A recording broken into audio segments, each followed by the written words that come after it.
Okay, so you want to be an educator that creates a great learning environment, and you have a view of your students as people who will one day take up the leadership of our society. They will be the culture builders of the next generation. They will be the ones who address the problems of their society. We're passing on the cultural baton from our generation to their generation. We are training them to speak into their culture in such a way that they have a prophetic voice. And this series is called Training for the Prophetic Voice. Before we even get into the nuts and bolts of what it looks like to have these young apprentices in our midst learning how to go about using their rhetoric and their knowledge to speak into the world, we want to build a theological foundation. And that begins, first of all, by understanding God as an educator. He has made us in such a way that our minds and our hearts respond to him. And that lets us know that he is deeply interested in teaching us. He has spoken through his word verbally so that we can understand in language what it is that he's revealing to us. The fact that he reveals shows that he himself is an educator. He wants to train us. He wants to give us truths that we may learn, ideas that we can be inspired, ideas that generate new ideas so that we can be creative in everything that we do. The second theological idea is the notion of accommodation. God's thoughts are beyond our thoughts. His knowledge is incomprehensible to us, and yet he's able to manifest his wisdom in our world in such a way that we can understand what it is that he is communicating to us. This is the theological idea of accommodation. And with accommodation, we get this pattern of taking complex concepts, things that are inscrutable and incomprehensible, and passing them on to people who can receive it into themselves. I call it putting the cookies on the bottom shelf.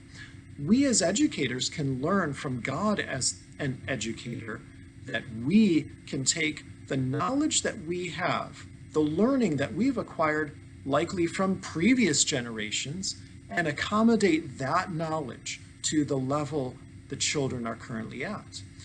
Obviously, there are stages of development that children go through that we accommodate our knowledge to that level.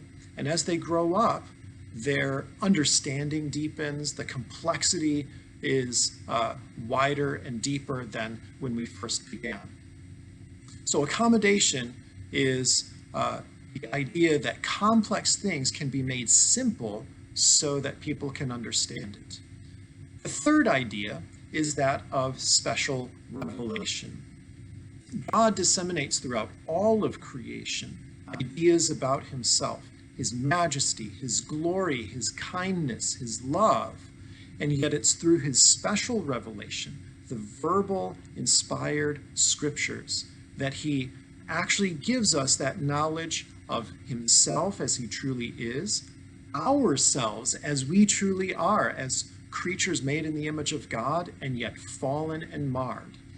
That special revelation also communicates to us God's salvation plan, particularly as it's revealed in Christ Jesus, his suffering on our behalf, the role of his resurrection, and the hope that we have that we may one day live in glory through our own resurrection based on the power of the resurrection of Jesus Christ. All of these ideas would be unknown to us had God not communicated to us through that special means, that special revelation. There's an analogy then for us as teachers as well, that we can look at all of creation and it's a beautiful and wonderful textbook for us. But we don't want to have that natural world disconnected from God's special revelation to us as we gain insight into who we are and the nature of reality and the plan that God has for us. The fourth idea is formation. God shares his special revelation to us, his divine knowledge to us, not so that we can stay as we are. He accepts us as we are, but he doesn't leave us there. He wants us to grow in greater conformity to the image of his Son, Jesus Christ. So that knowledge is formative. It implies that we are changeable and that God's educational program for us is that we would continue to grow day after day as his word works in our lives. That formational aspect, again, implies for us as educators that we have a view that we aren't just disseminating information and our students soak that up and they pass a test and then they forget about it.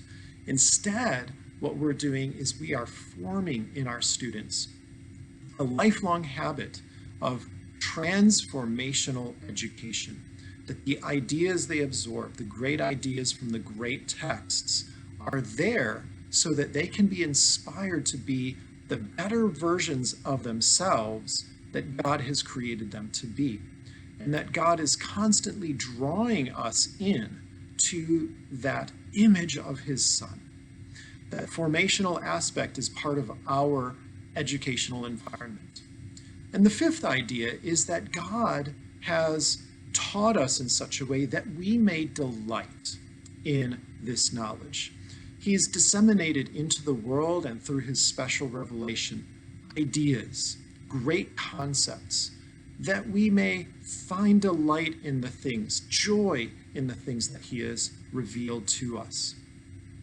Again, as we look to the great educator as our model and inspiration for what our teaching looks like, we can incorporate into our own classrooms this idea that knowledge is there for us to delight in, whether that's mathematical knowledge, historical knowledge, spiritual knowledge. It is there for us to delight in. And as we delight, it cultivates in us certain affections for truth, beauty, goodness, the nature of reality, and that fits us into the world that God has created in such a way that we have everything that we need in order to speak now into a world that desperately needs the knowledge that God provides.